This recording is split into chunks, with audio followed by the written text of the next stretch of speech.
Hi, I'm Dr. Tamara Agnew. And I'm Dr. Stephanie Champion. And today we're talking to Professor Kate Douglas, who will talk about her experience doing a PhD, which involved 3 years of reading traumatic life stories. Welcome to Career Sessions with your hosts, Steph and Tamara. Proudly sponsored by Inspiring South Australia. In this series of career sessions, all of our guests hold doctorates in their chosen field, and we invite them to talk about their pathway from PhD candidate to present day. We ask them what they've learned, and we also ask them to give advice to people who might be thinking about a career in research when they've finished school or when they've finished their undergraduate degree.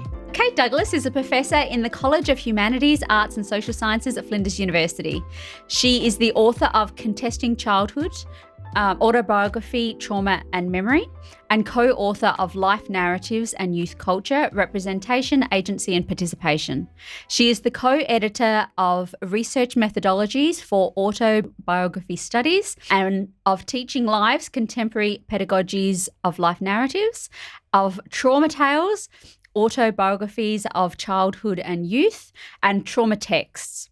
Kate is the head of the steering committee for the International Autobiography Association's Asia Pacific chapter. A very well published speaker today. Thank you very much for joining us. Thank you, Steph. So, Kate, what we're going to start with is just to get an understanding of what your role is today and what your normal day looks like. Mm-hmm. Maybe not COVID day. not COVID life, but a normal day to day. Yeah, I was going to say it's very different post-COVID than pre. I've been working at Flinders for 16 years, and I think my day has changed a lot during that time. It used to be, I guess, a lot of focus on teaching, some research, tiny bit of admin, and now my job is a lot of admin, a lot of research, and a little bit less teaching than I would like to be doing, to be honest, because I really do enjoy it. But I think the further you kind of accelerate with your career, you spend a lot of time sitting behind your computer answering emails, reading policy documents, attending to funding applications, sitting on committees, responding to minutes, responding to agenda items, attending meetings, and, somewhere in there, a bit of teaching, maybe a couple of days a week I teach. And so that's lectures and tutorials. The most enjoyable part of my job easily, because it's that kind of human interaction, and it's probably the one thing that you get the most immediate kind of feedback from. And research is incredibly enjoyable, and I like that as well, because nice combination of alone time in your office and nice combination of hanging out with friends who are research collaborators and talking about research and formulating plans to do things. So you have a balanced role. I have a balanced role, yes. Yeah. Not always terribly well balanced, but a balanced role. Yeah. And the balance does shift at different times of the year. So, for example, we've just finished teaching. We've just finished semester 1. That was, quite a journey this semester. And so probably instantly we get a gap between teaching and marking.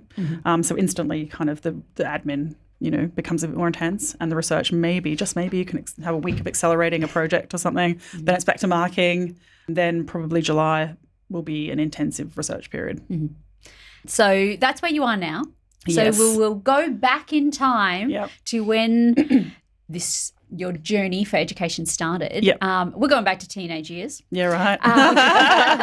Try and remember.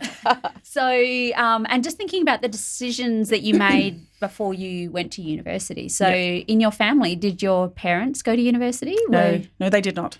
So my parents, we were migrants from the UK, and my parents, so working class background, mum was a stay-at-home mum, my dad had various jobs, but it was interesting because he came out to work in textiles. Came out to work in textiles from the north of England. So it was a particular kind of, period of kind of Australian migration, right, where you get these, skilled workers from the UK. And so that's what he did. And so, grew up in a kind of large country town in New South Wales, went to school, was good at school. I have one sister who I'll tell you a little bit about her because it's kind of relevant to my journey.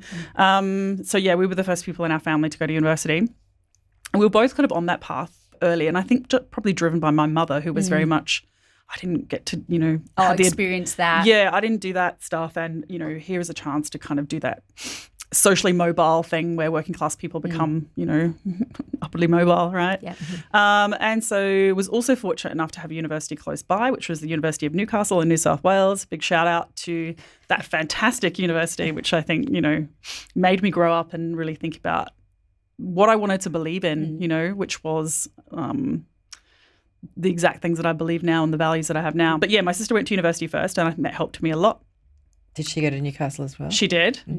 She studied psychology. She is now a professor in psychology at the University of Kent in Canterbury in the UK. So we are... So you guys went hard with the academic. We did. So I was going to say first in family to go to university and both professors. Big shoes. Well done. Yeah, but I also think that she kind of laid a path for me to think that was possible. In some ways I think I became... Because we were only 2 years apart, and I think she was sort of wavering on the whole idea of becoming an academic. And as she became interested, I became interested because that wasn't kind of my pathway. When I started university, I started in a Bachelor of Social Work.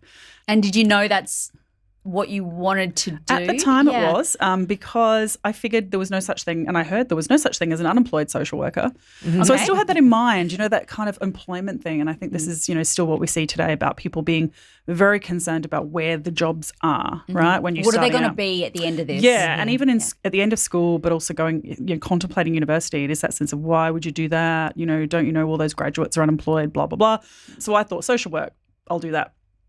And I was the youngest person in my degree. It was mostly mature age students. I was like 18. And I used to just look at these really clever older people and go, I'm so dumb. I don't know anything. What do you mean? Like what's left wing? What's right wing? What's any of this stuff? I didn't really understand any of it. And they helped me grow up, which was really good. But I was really good at English in high school, but I hated it by the end because I did so much of it. In New South Wales, you have the option of like doing an extra kind of unit of English. So 3-unit English. 3-unit English, yeah. Surely there's nothing like too much of a good thing. Yeah, there was at the time. I was like English burnout. And so I got to a point in my university studies, my social work studies, where I was like, nah, wouldn't it be good if I was doing English? So I did English as an elective and then worked out, someone explained to me that I could pick up a BA and do a combined degree. So I did that. So I did a combined degree, Bachelor of Social Work, Bachelor of Honours. Then I went, I could do Bachelor of Social Work, Bachelor of Arts. And then I went, I could do honours. And so I did honours. And then I went, I could do a PhD. And so that's when I started looking into the PhD thing. And my sister had already started one. She was at the ANU. And so I knew 2 things were possible. A scholarship was possible, which would mean I could pay for it. And that I could go somewhere else, like other than Newcastle and spread my wings a bit. So that's when I started looking into PhD programs and found that the University of Queensland, which is also a very wonderful institution, fantastic. I loved my time there. I had a sense there were a few people there I could have worked with, which I think was important at the time. And the culture and the kind of general strengths of their English department fitted with what I wanted to do, which was I think I wanted to do something about working class writers initially, or something to do with multiculturalism or post-colonial literature. So that's kind of why I went there. And then I ended up doing something completely different. So did you go sort of boom, boom, boom, high school, university, honours, PhD? I did. And I think that the only advantage of that now, as I look backwards to all the burnout that I now feel, is that you get to fast track when you're young, because you've got all that energy and time. And and less responsibility. That's right. Whereas people who do PhDs or in undergraduate degrees or anything study when they've got, families, it's so much harder. So I sort of got it all out the way before I had a family, which was really good. That was a big thing now. So did you know you were going to do a PhD when you were finishing your honours, or did you Did you have a plan early? Was there ever a point where you finished honours and went, right, now I'm going to be a social worker, or that was like, I did it, but I'm not going to do it? Yeah, no, I did. I did still think that I would probably be a social worker, strangely. And it's funny because all of my interests now, I think, still relate back to that interest in social work and social justice and the kinds of literatures and things that I read about, and my interest in trauma and my interest in childhood, and some of the work that I'm doing now, which is a lot more kind of hands-on literary study stuff. But no, I think I got to the point where I thought a PhD was just something that I could do because there was funding, that maybe I would never be an academic. And I had that social work degree to fall back on. And I went, well, I can do this PhD. And so, towards the end of honours, I went up to Queensland and did 2 of my honours coursework topics as cross-institutional studies at UQ just to suss it out and see if I liked it. I really did. And so... That was very strategic. Yeah, it was. And there's always a deeper narrative to why you go interstate as well. You know, there's always potential romance or something. Well, let's not go there. But was it Brisbane? Yeah, I went, So, University of Queensland in St. Lucia, which is a suburb in the burbs of Brisbane. Really beautiful campus. And so, I think I've got to that point where I went, I could do a PhD. And if I get the first class honours, I'll get the scholarship and I'll be on... You know, you think the scholarship's going to be rich, and you are because you're not paying a mortgage and children. In comparison to what you get on youth allowance. Actually. Yeah. And so I was really happy when I started. But like I said, I started with different supervisors than the one I ended up with because she just got a job. And I was told when I was going there that this person was coming to the university. She got a job there. Her name is Professor Gillian Whitlock.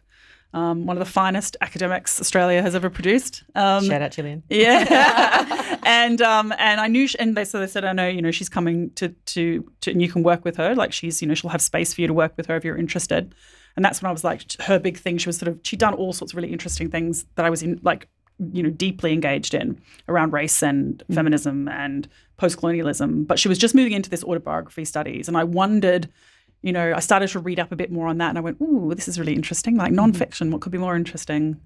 And so I met Gillian and she tells a great story, like, at conference dinners and stuff with me that, she had a great idea of a project for me and I was like, no, I want to do that one. I want to do this one on childhood. And she was like, okay. And she still tells that story. Like when I met up with her in Madrid last year and she still tells that story about, I'm glad you stuck to your guns on that because look at you now on the project that you have and you've stuck to this research interest. So it's interesting because in humanities there's a lot more kind of movement, like I think in the sciences, et cetera, there's, you get on a project and that's it. Whereas in humanities, you've still got space to kind of as long as it's in their kind of area of interest, you've still got the possibility of convincing them, that your project is going to be good. Yeah. Going to be good. Yeah. So what was your PhD project actually about? What was the research question you were answering?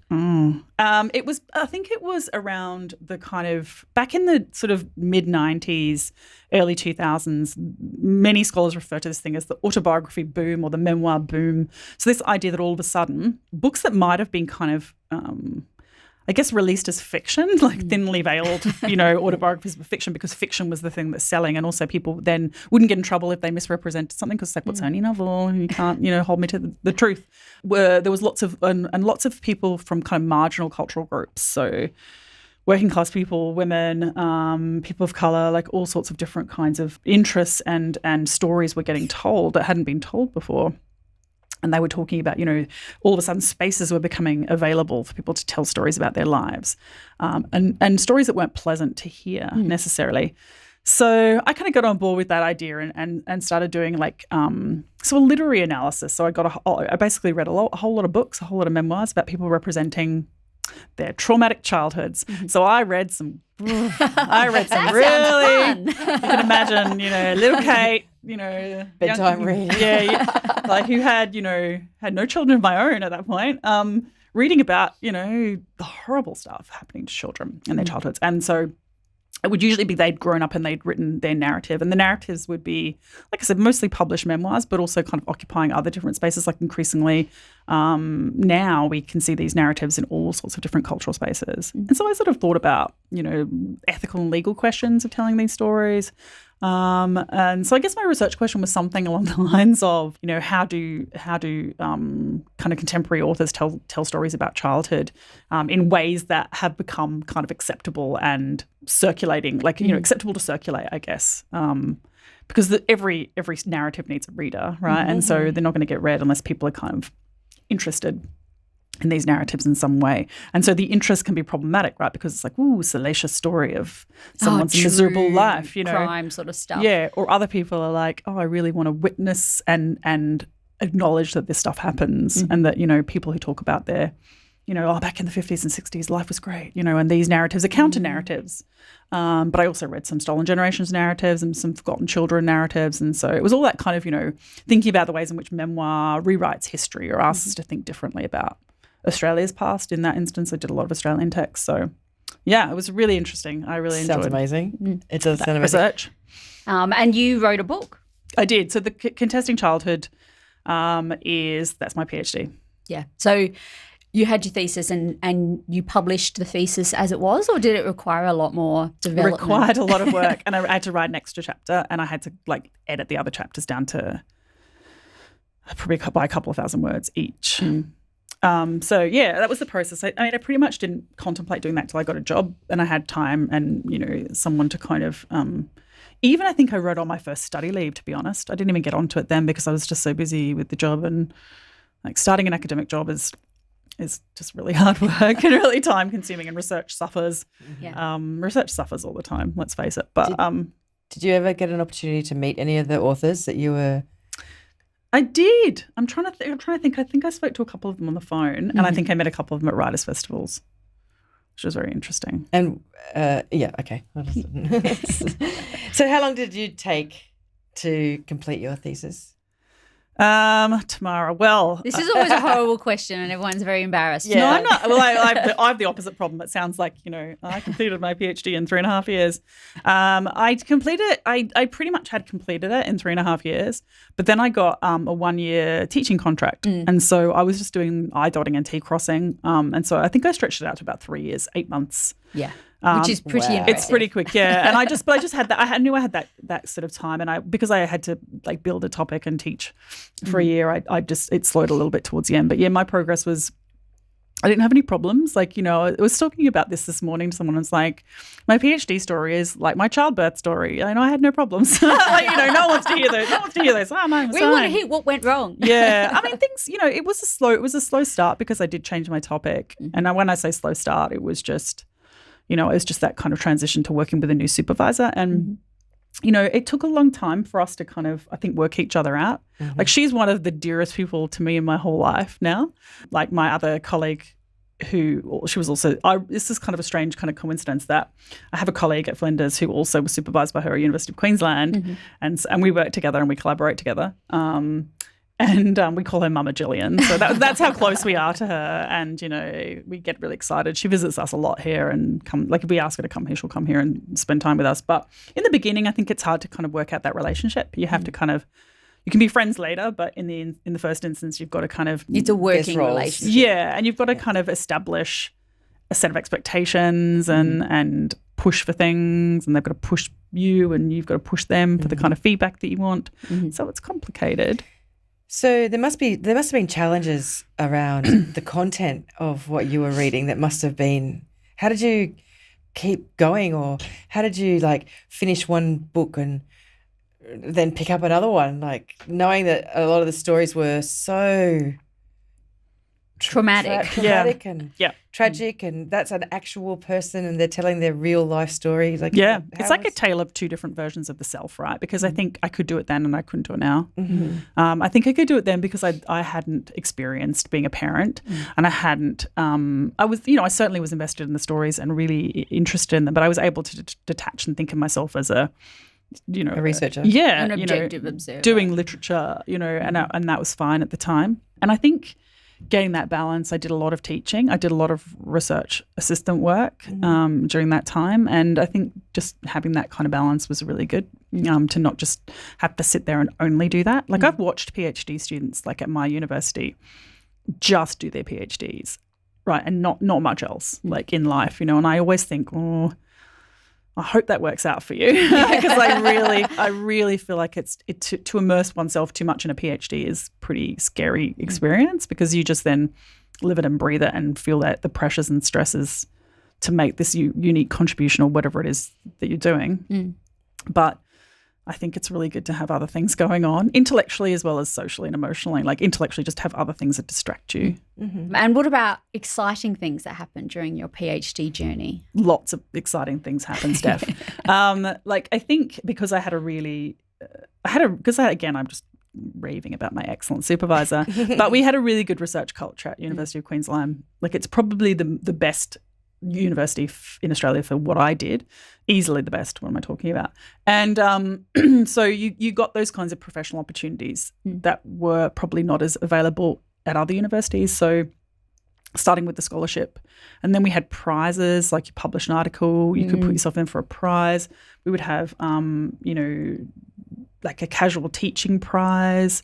I got a scholarship to do a grad cert in education, so I could have that. And that was good because that got me out of doing it when I got to Flinders. And any of the courses they recommended we had to do for professional development. I got to go to conferences. I went to Toronto for a conference. I went to Auckland for a conference.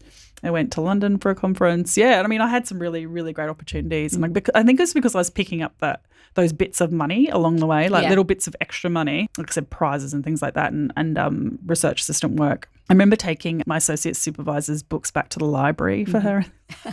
That was the most menial of the things that I did, photocopying, all that kind of stuff. But I was always thinking, this will be good because this is good travel money, you know. Yeah. So I was very focused on the travel. I loved the travel. I loved that. I loved presenting. It was good because my PhD supervisor was often there at these conferences, and they kind of offer you some level of protection, which I can now see myself doing with my students, which is really nice. And it gives you confidence to go out and do that because part of being an academic is being able to present at conferences. And to promote yourself. Yeah. It's a big thing now, and I look at the differences now because now it's like social media promotion. Like I see I've got two really fantastic PhD students who work quite closely together and keep each other accountable for this stuff, but they're very good with that.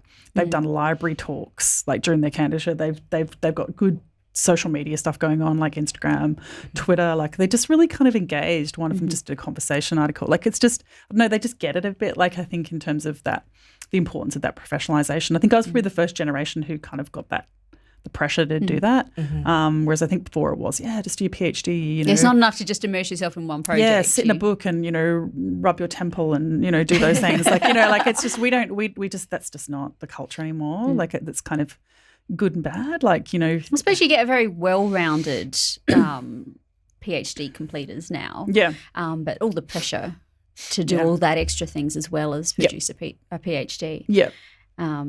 But you obviously had a lot of opportunity to share your work during your PhD. So in addition to having that book, you also had a platform to speak. Yeah. So this is always it's a big question, but why is your research important, and how does that influence the wider world? I'm a big believer in the fact that all different disciplines, like what's great about a university is you have all these different disciplines, and the minute they have a conversation, which is very rarely, like cross-disciplinary conversations, you realize how much you have to learn from each other.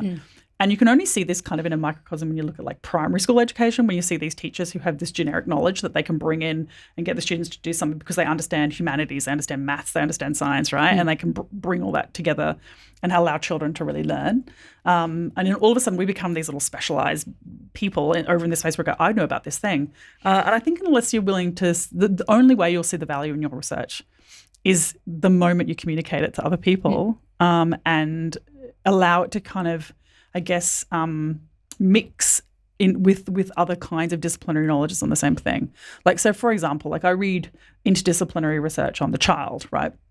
So that would be the thing that I'm most interested in the moment. So you've got sociologists, you've got lawyers working in, childhood area, doctors, all different kinds of doctors, all different kinds of welfare workers, whatever, and educators, and then academics in all different kinds of disciplines. And I always think that, the kind of observations that I make about how people represent childhood publicly, or how children, what I'm most interested in the moment is how children tell stories, true stories about their own lives in kind of private and public spaces. I think that people don't always think about the relationship to that, between that and their mental health, their physical health, all of those kinds of things that I think until you start unpicking it a little bit and saying we all have this knowledge that kind of adds up to something together, you won't see the value in what you do. You'll just think that you're in some kind of little bubble. Yeah. Yeah. It's interesting because people, they're in their little silo that they don't actually have all the answers, even though sometimes I think they do. Yeah, well, it is we're all part of this knowledge system, and I think that that's really exciting. Like, more exciting than and just I found something by myself, and only 5 people in the world. I mean, this was an academic model that used to be a thing. Only 7 people could read this and understand it. Well, what's the point of that sounds like then? good value. And I think if you're in certain fields that I won't name names, there's probably still lots of scholars who want to be like that, To be the world expert. Yeah, but it's just not going to wash. It's just not. You're not going to get it. You're not going to start a career in academia with that in that space. Maybe there's people at the top who are on their way out with that. Super famous people who work at Oxford or Harvard or something, but that's about it. It's going out, sadly. And so, from your experience as being as a PhD student and as a supervisor, what is the how would you describe the life of a PhD student? Good question, Tamara. I think it's very different now than it was. I mean, like I said, I think I was on the cusp of that. You must professionalise. You must see the PhD as just part of a system of skills and knowledge that you need to come out of this degree with. Whereas, this is a thesis, right? A thesis is a piece of research, right? Whereas now I think a thesis is just part of this a system, a PhD system, which requires, a whole lot of other elements to come together. Like I did all those things in some ways, that this, teaching and RA work and conferences, which I think helps my PhD students now. But I think they all accept that the job market, if you articulate, and I think you should, like I always say to my PhD students, articulate to me if you want to be an academic, and I'll do everything I can to help you. The only thing we can't control is there a job going to be advertised? Is there a pandemic? We can certainly get you to, I always refer to it as to the front of the line, right? And that was my preoccupation, because there were hardly any jobs when I graduated. This was 16 years ago. And I just focused on that, getting to the front of the line. And I had a PhD student who got a really great job a couple of years ago. And I said the same to her, front of the line. And she did, and we just focused on, in a sense, it's a bit like a skills checklist or a tick box. But even the university does that now with they have an online system where the students are supposed to fill all those things in. Like, what did you do? Identify your gaps. Yeah, and fill them, and attribute time to professional development and attribute time to, all the things that you think are going to make you job ready. So when that ready. job does arise, you are competitive. And I guess the good news in all of that is if that job doesn't come and another job does, you're going to be in a good position to articulate what they refer to as transferable skills, right? So, the idea is, but I can do all of those things. And they might look at a job ad and go, I can do all of those things. Yeah. Of course I can. Just got to turn them around a little bit. Yeah, and it all sounds very buzzy to call it transferable skills, but the reality is that they are helpful. Yeah. To be able to know how to explain what you can do. Yep.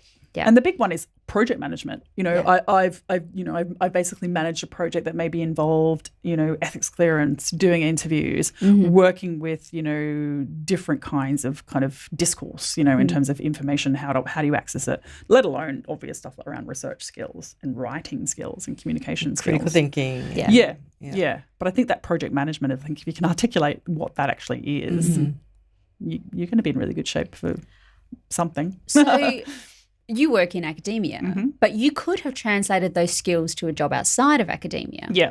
Can you imagine what that would look like? Like, did you ever consider leaving the university sphere and finding a job outside of a university? Yes, often, sadly. So we had a restructure a couple of years ago, and it left a lot of us feeling very vulnerable. And I think the sector, with stuff that's happened with COVID, like a lot of universities are, articulating very specific monetary losses. Like University of New South Wales articulated 250 million. It's huge losses.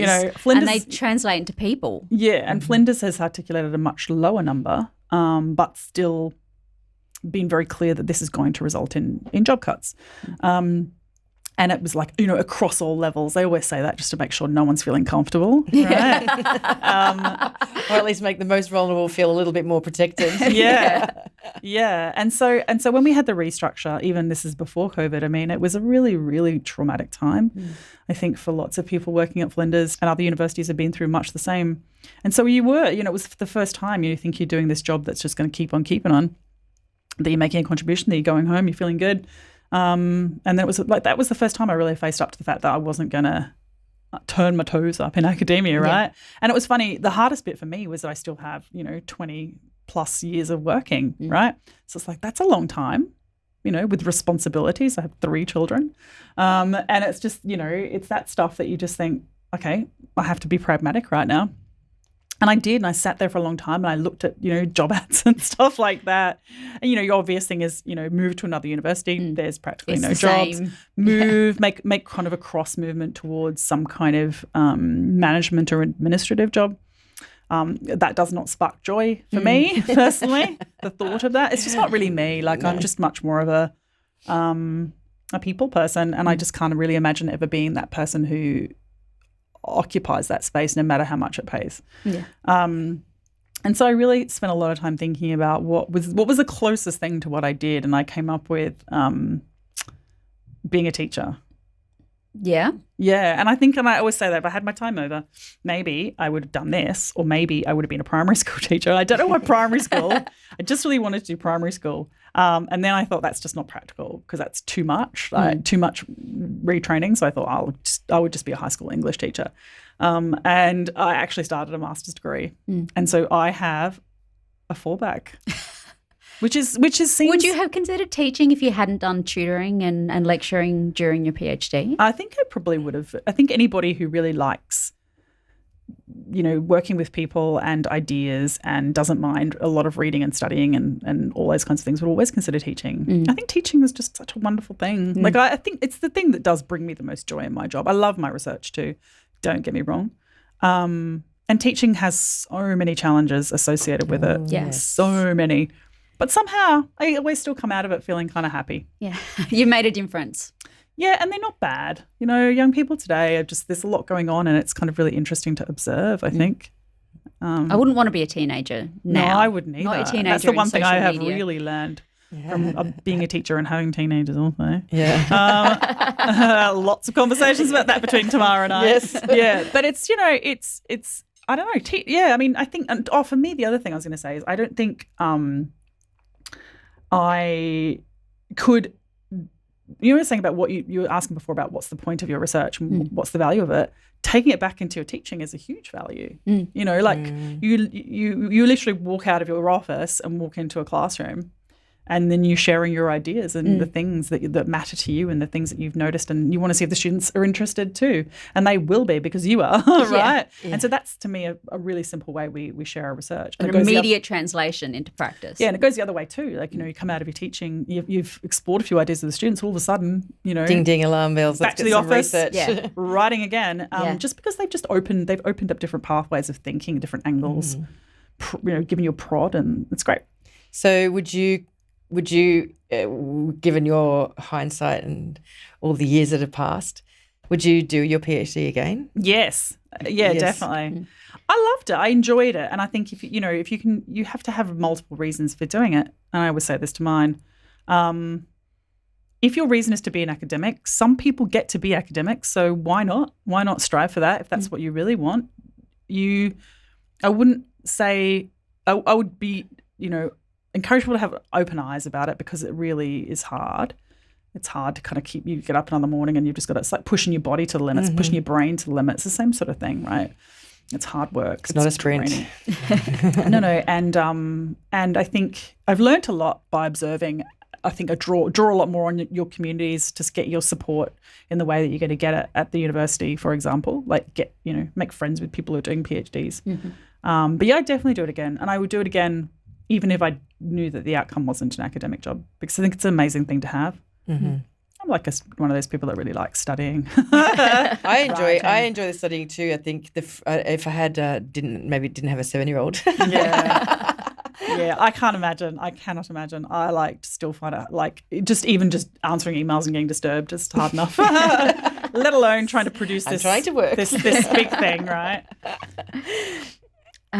So when you were doing your PhD, you had a plan for a pathway into academia that was... Yeah, definitely. Yeah. I definitely thought it was, I believed it was possible all the way through. And you managed to pick up a teaching role while you were still... Yeah, and so that made a big difference too. And I had a big name international scholar behind me who wrote me a beautiful reference and those kinds of things, and also knew the people. Like when I fronted up at Flinders, she knew these people. She was like, and they're like, you're one of Jillian's. And I'm like, yeah. And so that, that's And that the meant stuff, something. that meant something, and it still does, unfortunately. Unfortunately, have we want to look at it. But yeah, I think I had all the boxes ticked. So I hadn't, I was walking into a job, a level B position at Flinders that I met all the criteria for. And you know what? Like, the criteria now is probably harder than it was 16 years ago, because they do say things like success in grants. And it's like, no one's going to have that. No, not when fresh out of a university. Except now that there's people been knocking around for like 7 years with a PhD who might apply for that job, and they're going to have that experience, right? So that you don't know who you're competing against when you apply for a job. Mm-hmm. I mean, I got really lucky because there's an element of luck. Right job, right time. Mm-hmm. Like, I literally just done my revisions on my PhD, and the job was advertised, and I interviewed for it, and I started in January. So this was like submission July, revisions October, a job interview November, starting in January. Wow. That never happens. It's serendipitous. That's, yeah. So knowing everything you know about PhDs, what would you say a PhD is? I think it's just a great opportunity to pursue research at its highest level. You will do, if people walk into any kind of job, they'll be asked to work on projects, and those projects might be quite small, or middle-sized or whatever. But with this PhD, you've got this big thing, right? And you get to make it whatever you want to make it, as long as it fits that original contribution to knowledge, which is the expectation. And so it's probably the biggest project that an individual will ever do. Mm-hmm. Out in the workforce, you'll do something, you'll have about 5 people on a project that might be, of the same sort of size. It's a real opportunity to kind of just develop a skill in that big project management that you'll never get that opportunity if you don't do a PhD. You'll never stretch your brain in a way that, that a PhD will. Forces you to do. No. Yeah. And also to learn how to be able to pivot and make changes and be resilient. And accepting feedback. So this is the other thing. It's a really hard thing. And I think people go through life and all of a sudden they get into this space where they have to accept feedback and they don't know how to do it. Mm-hmm. But if you've been a PhD student, you've got it. You've had all your darlings killed, right? You wrote this whole chapter and it was like, I think this is great. And your supervisor's like, it's not working. Yeah. What do you mean? It's just a few changes and you open it up and you go, in science, there's whole studies that get thrown out, it just didn't work, or just, and in humanities, social sciences, just, a line of argument that's just not persuasive, it's not working. It's like, out. I think it was one of the more defining moments of my PhD was I submitted a chapter that was 60 pages, which was never going, but I naively thought, every word is valuable. Yeah. What I got back was 15 pages. And I was like, an entire avenue of research has been cut. And on hindsight, I could see it wasn't useful, but as a PhD, I was very precious about what I wrote. So then you just have to learn how to pick yourself up and go, right, okay, so super valuable Take what you can from it and move on. But also trust that person. If you're working with someone, there is a trust, because I've seen people, push back against supervisors and go, I think they're wrong. And it's like, well, I don't know, maybe have a look, get your associate supervisor to have a look or something, get another opinion, if you want to. But it's tough because it's such a skill and it's so valuable just to sit there while someone tells you, what's wrong with something you've done. Very valuable. Yeah. So you've already talked about what is necessary for a person to be able to undertake a PhD, but what if somebody was asking you, what advice do you give somebody who's about to graduate from their undergraduate degree and who might be contemplating some kind of postgraduate course?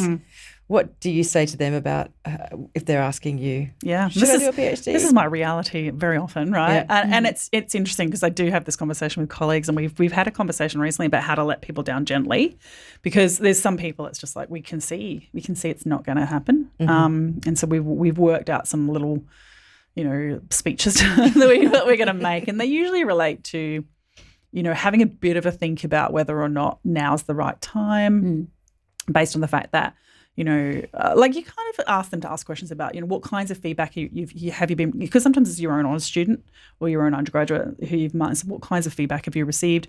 Do you think that, you're all of a sudden going to be able to make that leap based on the fact that you've got these kinds of problems with your writing at the moment, or in constructing arguments, or meeting deadlines, or whatever it is? I think you kind of have to ask them those questions about, do you think these things add up to that? And it's like, if it doesn't, then let's wait for a bit. And others, and the ones who, so I think maybe the hardest ones are the ones in the middle that you think maybe. Do you give them that chance, even though they might be dedicating 3 years and not finish? Yeah, there's others a clear cut. You go, please come along, do it, right? Mm-hmm. And then the others are no way. But the ones that are a bit like the grey zone. Yeah, and they may be doing they may be not getting high distinctions often enough, or they got a 2A honours, and you think, well, they could if they really work hard. And that's the bit you don't know because you haven't really seen them. You've seen them work hard maybe for a year, but you're not really sure where that's going to translate into that slog of a PhD. Yeah. So I guess it's just then asking a lot of questions around, what do you think about this stuff? Mm-hmm. And also the other issue that increasingly is a concern for us is students' mental health. So it's really exciting at the beginning when you start a PhD, and you're walking around, I'm a PhD student, this is great. I got a scholarship. Yeah, and all the good stuff is there at the front, and all the potential and all the possibility. And if it breaks down reasonably quickly in terms of you get some feedback that's pretty horrific, or other PhD students, like they're moving quicker, or you get sick, or whatever it is that happens, you don't get accepted to a conference, or someone's mean to you at a conference, or there's something happens that kind of bursts your bubble. I do worry about how robust a person is and where they can do it. And so I'm always second guessing that stuff. And you can't really talk to students about that. So that's a decision for them to make. But I've seen students fall apart too often for me not to think about how I can address that. I'm just not sure. Not really sure, because it's super common.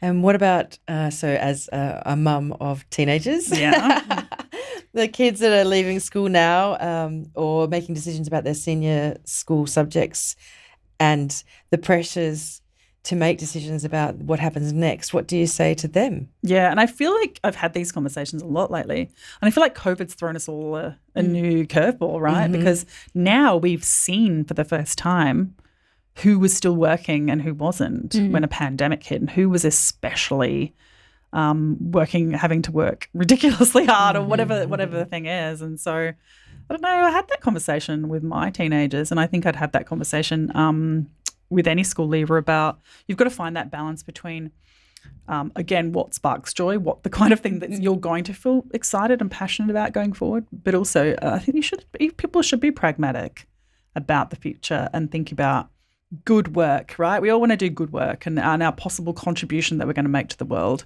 is important, and that will make us feel good about ourselves. I don't mean to sound too reductive when I say that, but I do think it's important to start thinking about that early.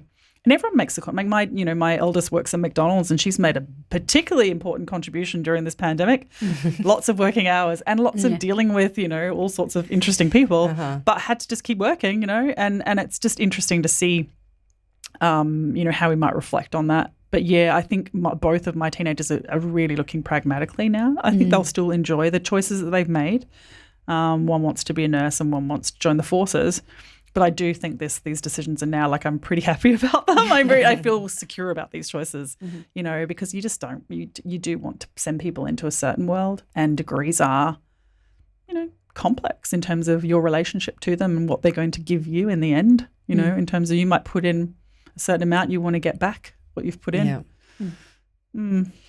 So have you ever been led to sort of do this reflection on your PhD before? No, not really. That's really interesting. And do you know where your PhD thesis is? Where it is? Yeah. Could you locate it in your house? It's in my office. Yeah. Yeah. Does it get much of a showing these days? I do sometimes get it out and show, because now they don't exist in hard copy. They're all electronic now. Yeah, I don't. I have a softback version of it for. You must get that bound. I really have to. It kind of looks. Yeah, I mean, it's kind of cute because they all exist in that. They all look the same. In the way they're printed and stuff. Yeah, they're all printed the same size, same. Yeah, they all look. They've got you can choose the colour. Someone came in yesterday with one about that big, just a tiny, thin. It was like, wow, I have never seen a thesis that small. That's amazing. Some are printed on every second page, and some are printed like back and back to back. Yeah, and so I noticed that on some that I went, why is yours so big? And they were like, oh, it's printed on every second. I was like, okay. Yeah, and 2/3 of that is appendix. Yeah, and I thought it's a nice artifact to have because I mean I've got like a few because I had copies of ones. This is back in the day. Of your students. Yeah. Yeah. but I'm thinking you probably won't have those now. I'll have to wait until it becomes a book. So the most exciting thing for me was when one of my PhD students got her book published and I got a copy of that, and that was really cool, you know. And I still get a thrill about getting in acknowledgements and stuff like that of other people's. Like I get that because like, people do tend to like let you know, or sometimes it comes as a surprise when you get the book and you go, oh, that's really cool.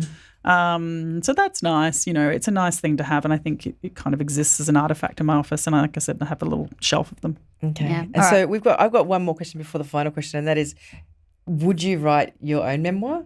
I have been doing some writing. Like I wrote a story. I should send it to you actually. I wrote a story about, so the stories I want to write always relate to travel. So I wrote a little travel story, which was like a travel memoir, but it was about a family holiday in the Northern Territory and watching your kids, like kind of being hyper aware of the fact that your kids are growing up before your eyes. All right. So that was one I wrote. So I feel like I will write not my memoir, because I don't know. I think the fragments are so much more interesting. Observations. The whole. And so moments from life will be what I write. And I've only written short stuff because creative writing's really hard.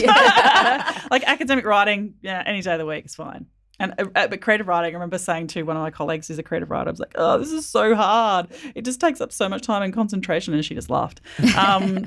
But yeah, I was working on something when everything fell apart. I was almost finished another story, which was about this particular piazza in Florence, and again, a moment with my family that we spent there. And I haven't finished it because I'm just really struggling to find that. I can't. There's been no quiet space in my house. There's never. I have not been home alone for months. No, I know that feeling. And so I need to be home alone. I can't really get I'm supposed to go to my office, but I just don't really want to go on campus, so I don't have to. So last question is myths about PhDs. So there are myths about PhDs and about academic life. Yeah. Can you pick one to put a pin in it and say that isn't true? Yeah, I only sort of skim read these questions, right? And that was the one that I went, right, I've got one. Something to say. That academics don't work hard, right? They go to conferences. It's like a holiday. They're swanning around with their flexible workloads. And it's funny because a couple of colleagues and I decided to quantify our working hours last year, and we got a real shock. Don't count that. We got a real shock because it was a sense of, if only to have a job with regular working hours, because the flexibility results in highly, it's either exploitative or self-exploitative, possibly it a combination. Bleeds into every aspect. And you do, and you find yourself going, oh, I've just got some time, I'll just do that. So I feel like I would like to see fewer academics who are workaholics, because I think that's the problem, not the other side, not swanning around. Yeah. And like people are like, oh, look at you. When I saw photos of myself at conferences, of course I'm not going to put a photo of me. No, I do now. Photos of me presenting papers is what I put on Facebook, because I'm like, this is the reality. Because like the rest of the time, of course, you're going to put a picture of you, at a monument or seeing something beautiful. Oh, look at you working again. Yeah. And I just got a bit tired of those comments. I know they weren't personal and mean, but I did get tired of them. It's like, Yeah, because you jump on an international flight and most mums can go, oh, this is my like 3 hours of having no children. God. But now you're on going typing away. Finally, I can no answer movies these for emails. me. I was just like, this is uninterrupted work time. How exciting! And then I'd reward myself with a half-an-hour episode of some TV show that I've been busting to watch for 3 years. But it's just like, it troubles me because I don't think it's healthy for people to then internalize those feelings. And I think I was doing that, and it was making me work harder. It's like, I'll prove to you guys that I'm not swanning. I'm not swanning. I'll work. And so I think I did develop and have developed a lot of unhealthy behaviours as a result of that stereotype. Oh, we are out of time. So Totally out of time. excellent. Thank you so much. That was a very interesting PhD journey to lead us through. Really, thank you, Steph. Thank you so much for your time. The very last thing that we should end with is a huge thank you to all of the people who came and gave their time to be interviewed for this podcast series. Very generous. It was very generous of them, and it was so fascinating. And after every interview, I felt so inspired to be a researcher and to use my PhD. So was a very eye-opening experience and a really interesting experience. Yes, and we're really very grateful to every single one of them. But we're also especially grateful to Dr. Sharon Pittman for telling us gave us about the grant. the inside story about the grant. Yes. She gave us the inside story about the grant that we applied for and we got, which supported the production of this podcast. So thank you to Inspiring South Australia and to Sharon for your very generous support of our podcast. Thanks for listening to Career Sessions with Dr. Stephanie Champion and Dr. Tamara Agnew. If you like the show and want to know more, check out www.careersessions.com, where you can send us your suggestions for future series and subscribe so you know when a new episode is posted. If you love it, tell all your friends and please leave us a review on iTunes.